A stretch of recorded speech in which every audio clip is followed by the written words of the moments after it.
Voir, c'est croire. 5 ans après que Marie-Chantal Millet a publiquement déclaré la guerre à Donna Laetizia sur les réseaux sociaux, tous deux ont mis en scène leur réconciliation. C'est arrivé ce dimanche soir, à Athènes, où tous les membres de la famille Bourbon-Grèce se sont rendus, à l'exception de la princesse Léonore et de l'infante Sophia, pour dire leur dernier adieu au roi Constantin, frère de la reine Sophia, décédé mardi dernier, à l'âge de 82 ans. C'est cet après-midi que Don Felipe et Donna Laetizia ont débarqué dans la capitale et se sont rendus à l'hôtel Grande-Bretagne, celui-là même où séjournent les autres hôtes royaux. Vêtus de deuil, le roi et la reine d'Espagne ont salué le public réuni sur les lieux dès leur arrivée. Ce que personne ne soupçonnait, c'est que quelques heures plus tard se produirait l'une des grandes surprises royales de ces derniers temps. Comme si de rien n'était, toute la famille est sortie dîner au restaurant de l'hôtel. Des retrouvailles qui nous ont permis de constater qu'entre Donna Laetizia et Marie-Chantal il n'y a pas de tension.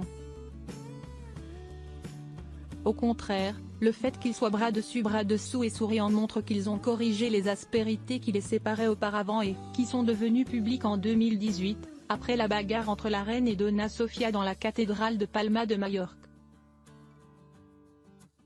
Selon El Mundo, c'est Marie-Chantal qui a pris la décision de s'excuser et la reine qui a voulu le rendre public peu de temps après.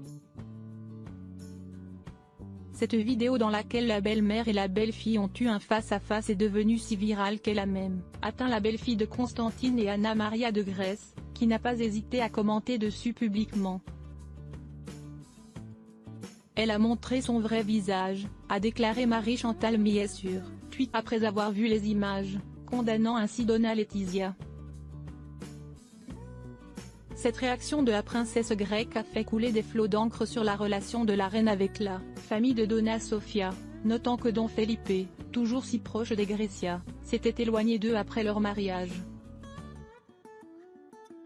Pourtant, ce soir, les deux femmes ont fait taire bien des bouches en s'affichant ensemble, et accompagnées de leurs maris, Pablo et Felipe V. Ce n'est pas la première fois que les deux femmes coïncident, bien qu'elles montrent au monde qu'il n'y a pas de problème entre elles. En mars 2021, ils ont assisté au service religieux en hommage au duc d'Édimbourg à l'abbaye de Westminster. Et en septembre, ils ont revu leur visage au même endroit, lors des funérailles d'Élisabeth II. On ignore quand et comment s'est forgée la conciliation entre la reine et la princesse, si c'était quelques jours après la fameuse échauffourée ou si, au contraire, il a fallu un certain temps pour que tout revienne à la normale. Cette semaine encore, avec la publication des mémoires du prince Harry, Marie-Chantal a partagé une drôle d'image sur ses réseaux sociaux, dans laquelle le livre du duc de Sussex a été vu avec un autre intitulé Comment tuer sa famille.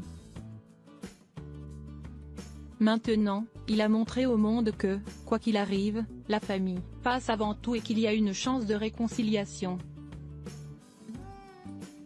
Les rois émérites n'ont pas manqué ce dîner de famille, lui avec une canne et aidé d'une escorte. L'infante Elena avec ses enfants, Froilan et Victoria Federica. L'infante Christina avec ses 4 descendants. La reine Anna Maria de Grèce, veuve de Constantin. Pablo et Marie-Chantal avec leurs 5 enfants.